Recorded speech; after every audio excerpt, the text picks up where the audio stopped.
Rust solo circle based design. Uh, that's a playlist.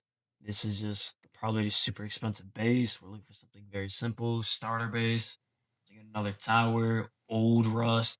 That base is right here is probably not even that bad. That base doesn't show nothing. This is a pyramid base. This is a 1x2. This is just another base. You know what? You know what they say? Let's get straight into this motherfucking video. All right, today's base is gonna be a new base that I played around. I want to say two wipes in.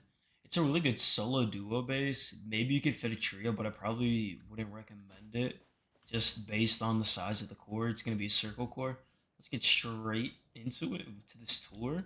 Right here, we're gonna have a vending machine with a turret. This vending machine is not gonna be able to be used on the outside. It is for storage on the inside. But before we do that, let's go on the inside of here. We're gonna have a little side bedroom right here with two entrances. So let's say you're trying to re-kit and there's a door camper on the left. You can just simply go to the right door and re-swing it. Or if we're getting raided and we need an extra spot to spawn in, right here is a nice, very calm little cozy spot to spawn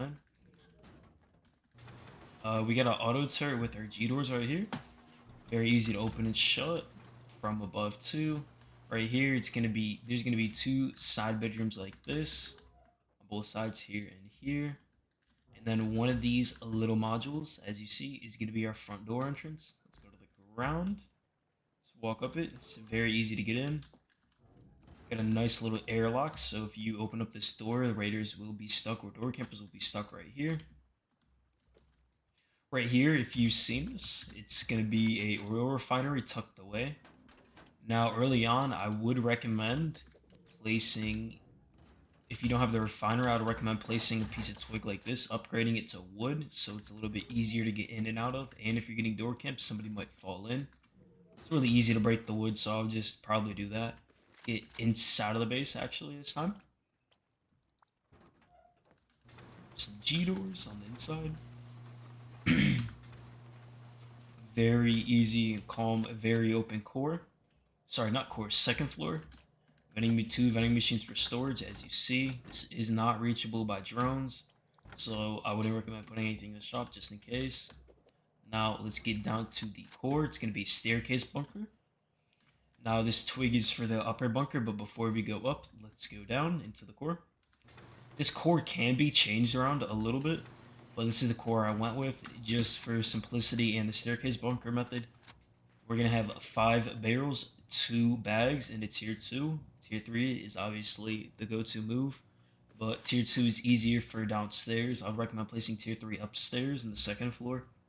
To be able to access TC, you will have to crouch through this because it does get clogged up depending on the placement of the shelf.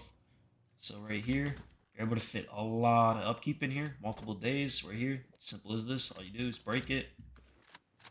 Staircase gone. You could be above or below to place this at any point. As you see right here, very easy to place. Just like that's upgrade, and I would place a window like this just to protect the bunker a little bit more, or if raiders get in through this, they won't be able to open it instantly. Now let's go up. Once again, another staircase bunker to the roof access. Now this one is going to be a little bit more tricky to place unless you know how to. So right here, you're not going to be able to shut it with the door open. You're going to have the door closed. Jump on top of the repair bench up here. Place it like this. And now you're actually able to replace the bunker. Really easy. Blocks up the hole. Now, one thing about the staircase bunker, you are going to have to use some type of floor grill or furnaces or a ladder for a jump up. That can't be a regular triangle floor like this, or the bunker won't work. Just a little disclaimer out there, because I know some people run into some troubles with that. Let's actually go up to our shooting floor. Now, the shooting floor is a little bit interesting. I would say it's not your normal shooting floor like with the normal peaks. I feel like this one is very good and kind of very compact. We have some downwards peaks, downwards that also hold the turrets. So let's say raiders from afar, HV's the turret. All you have to do from your shooting floor is simply just shut it like this. Same thing from your second floor. You're able to open this and shut this from here. This will become a little bit messed up if you fuck up the rolling like I did. You have to make the roller face away so you're able to open and shut it really easy. Now, the only one you won't be able to do as easy is this one, depending if the bunker is open. Just all you have to do is jump up and you can open and close it as you see the little prompt popped up. Let's go back to the shooting floor, same way. Let's continue to look at these peaks from afar. This is a really nice little bolty or L9 spot if you have a heavy pot helmet to shoot raiders, depending if they have a raid base. Now, before I talk too much about that, this base isn't a tanky base. It's not like crazy good for online, but it does have really good peaks. Now, there's going to be 3 of these modules right here, here, and here.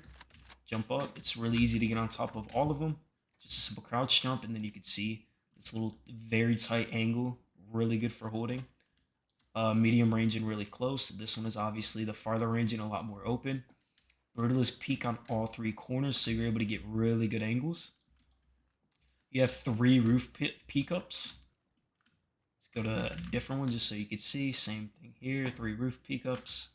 It's going to be the same thing with this one. Now, this is the roof option. Now, you can make this a double door to make it a garage. Sorry, not a double door. You can make this a wall frame and place a garage door if you want right here so you can get up easier. But I like to have more of an expensive door path to getting down into the core. So I went with this way. Now, I didn't do too much with this roof. I think it's a really simplistic roof with 3 turrets and 3 wind turbines. You only need 1 wind turbine, but I'm all about the symmetrical, and I have really bad OCD, so you don't need that. Once again, this roof isn't nothing special. I would just use it for landing minis, and that's pretty much it. Let's get straight into the build.